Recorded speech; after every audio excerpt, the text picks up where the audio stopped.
Hi, and welcome to our Medway Valley Road Trip. This is part 1, and our destination will be Upnor, which you can see on the opposite side of the River Medway. So we're in our corner of the UK today, in the beautiful county of Kent, where the River Medway joins the Thames estuary, and the route will take us from junction 4 of the M20 up to the villages of Birling, Cobham, across the A2 before eventually reaching Upnor. Part 2 of the journey will take us from Upnor across to maritime Chatham, on to Rochester, the little village of Waldham, take a quick look at the Neolithic Kitscoty before heading to Aylesford and back to the M20 motorway at junction 5. So without further ado, let's hit the road. And we've left the motorway and we've joined the A20 heading London bound. And our route today is around about 16 miles or so.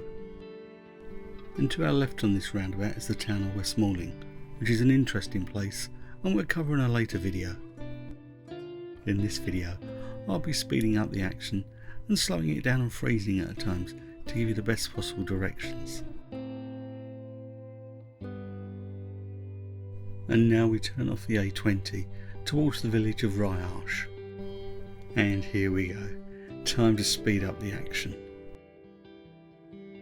And the first village we come across is Ryarsh, with the historic 16th century Duke of Wellington pub, obviously under a different name back then, as Arthur Wellesley wasn't born until 1769 and not made the Duke of Wellington until 1814. And as you can see by the daffodils, this was shot in spring, late March in fact. And time to move over for a workhorse of the countryside, a tractor. In fact, some of the roads on this route are going to be quite narrow, so we'll be pulling over more than once to let people past.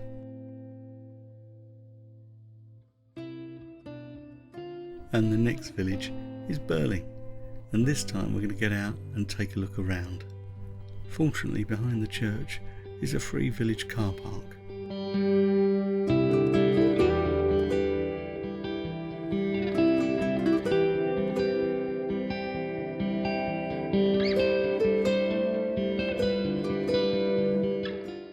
The first thing you'll notice in Birling is the All Saints Church, as mentioned in the Domesday Book, although the structure you see before you is from the 14th century, and it makes a great place to explore the Kent countryside. Don't forget your Ordnance Survey map or the OS app, great for exploring the countryside. I'll put a link in the description. And Birling's a great little place to get out, just stretch your legs, possibly have a little pub lunch at the Neville Bull, which gets its name from the family that owns the nearby manor and has done since 1435.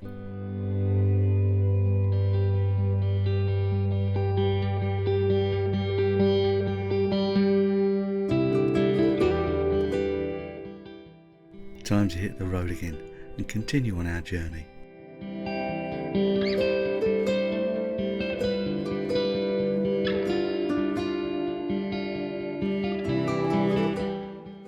Our journey is going to take us along some narrow roads which we're going to be sharing with pedestrians, cyclists, horse riders, as well as the tractors. So take care, be aware and enjoy the journey. Now a quick word about speed limits. Through the villages it's going to be 30 or possibly 20 miles an hour, but on the open road you're going to see this sign, the black stripe through a white circle. That means it's the national speed limit and up to 60 miles per hour on a single carriageway. But as I said, stay aware and you'll have a great journey.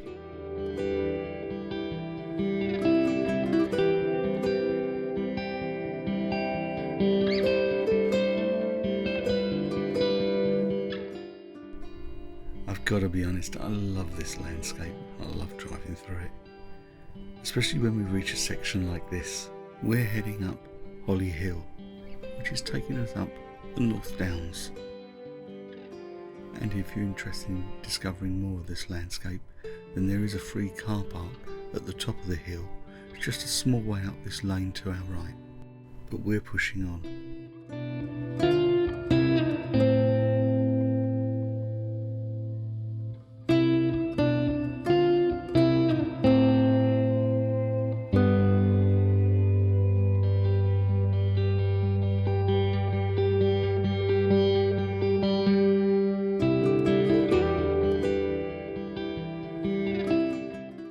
And to keep us en route, we're turning right here towards Harvel, although you'd be hard pressed to see that from the street sign.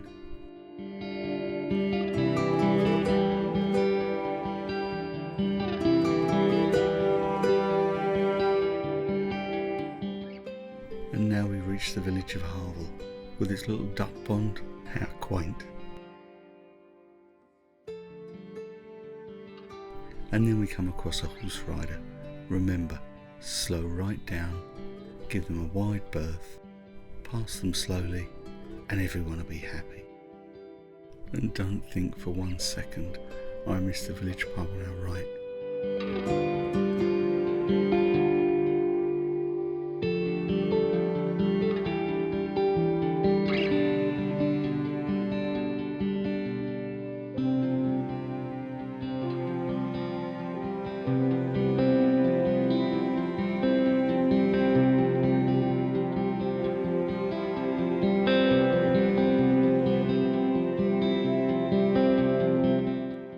And then we hit another 30 mile an hour sign, which means we've arrived at another village, and in this case it's the outskirts of Meopham. Turn right at the junction at the end and it'll take you to the village green. In fact, that's probably going to be another road trip to come later on, so don't forget to subscribe so you don't miss that journey. Anyway, we've turned right to complete this route.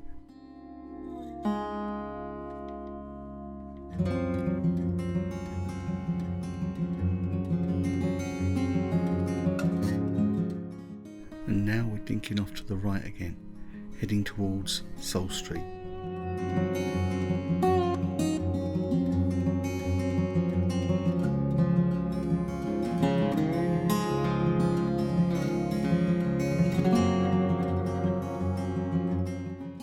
And now we reach Soul Street, the only village on our route that actually has a train station. There's a train station near the start of the route at Westmoreland, and there'll be another one close by when we reach Gad's Hill at Higham. I had this information for the cyclists who may want to join the route via rail.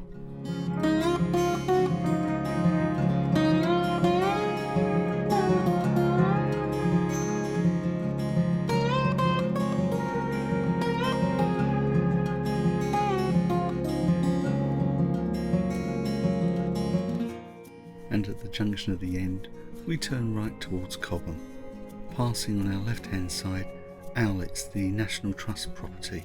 We've yet to discover it, but you never know, that could make a later video as well. I want to be clear, this is Cobham in Kent, not Cobham in Surrey, so if you're using satellite navigation, make sure you pick the right one. And the main road running through Cobham, the street, is very narrow, and there's significant traffic calming, obviously. It's best to avoid it during peak hours such as school pick up and drop off time. It can get really busy.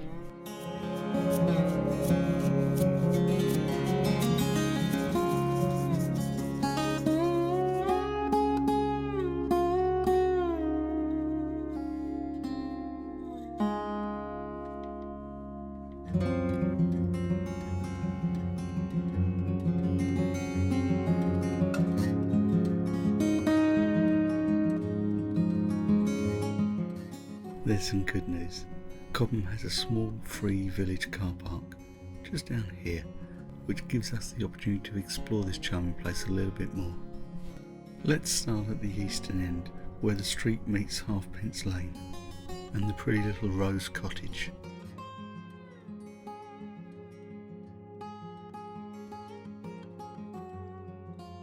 It's beautifully charming, and it's not long before you come across the first of Cobham's pubs, the Ship Inn.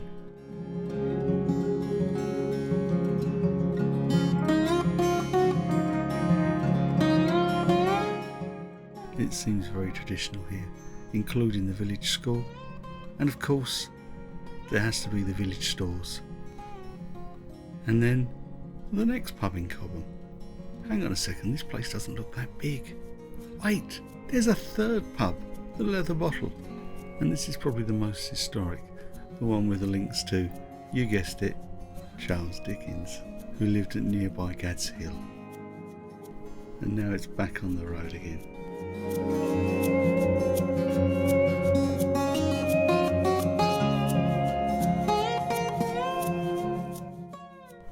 Some people take no prisoners. It's a 20-mile-an-hour limit, and that there, if I'm not mistaken, is a giveaway line. But hey, we're out to relax, so let's carry on.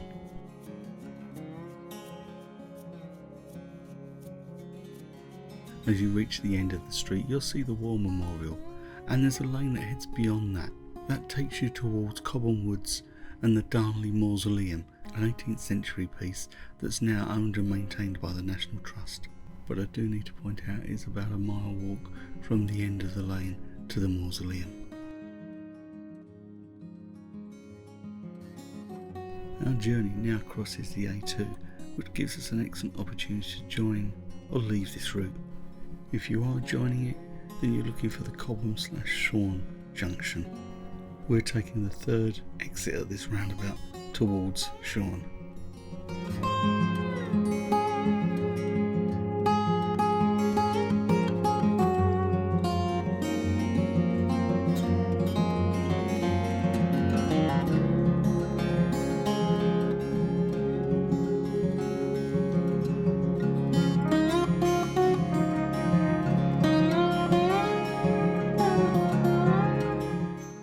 If you now want to head coastbound, take the turning on our right.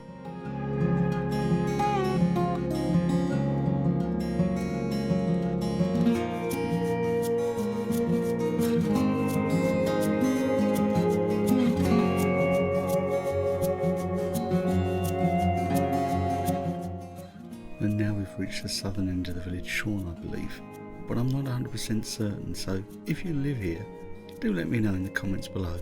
Appreciate that. And now we reach the end of Pear Tree Lane. If you continue straight on, you'll come to Higham and the other railway station, but we're turning right and heading down Gad's Hill. As we head down Gad's Hill, on the right hand side, opposite the St John Falstaff pub, is Gad's Hill Place, the last home of Charles Dickens. And now at the end of this road we join a small section of dual carriageway onto the A289, which will be the first exit off this roundabout.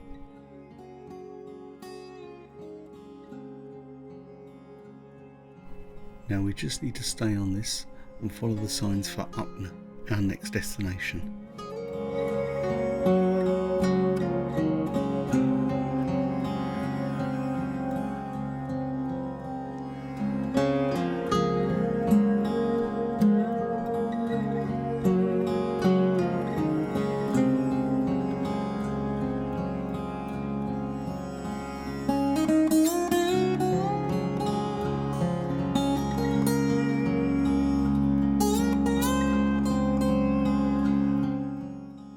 And now as we reach the sign for the village of Upnor, we take the turning off to our right and climb up the hill towards the free car park at the top, signposted Upnor Castle.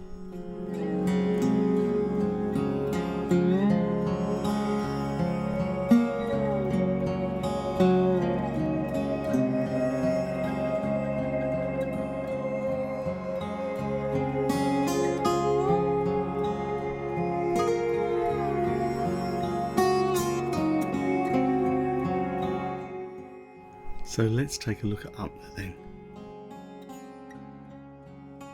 Now if you're observant, you'll notice this was shot a little later in the year, around about June time, and you can see more of this in an earlier video we created on Upnor. I'll pop a link up in the corner so you can catch that.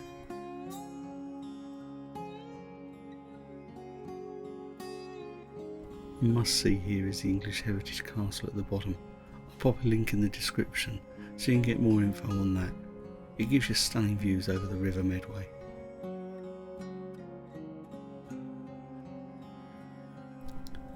And now just a short hop to the other Upnor, I believe referred to as Lower Upnor.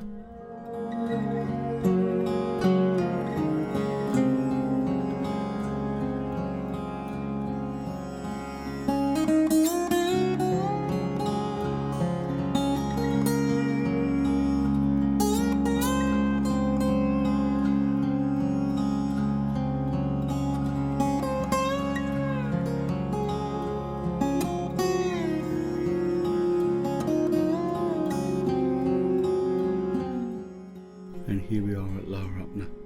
Once again, there's a free car park at the end. Let me show you where it is.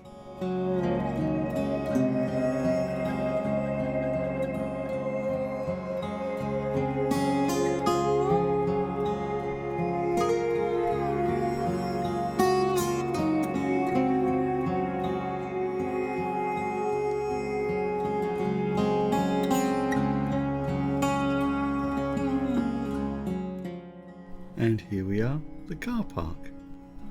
Let's park up and go and explore Lower Upnor.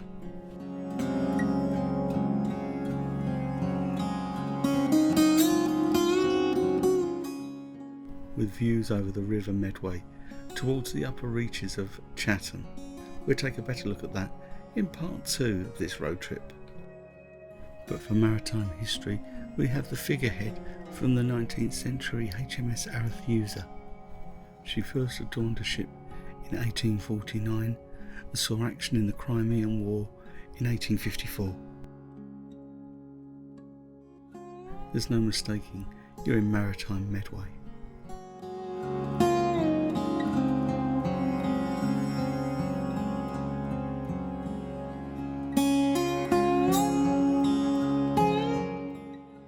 And as you probably come to expect, there's a couple of pubs en route, and, not surprisingly, both nautically themed.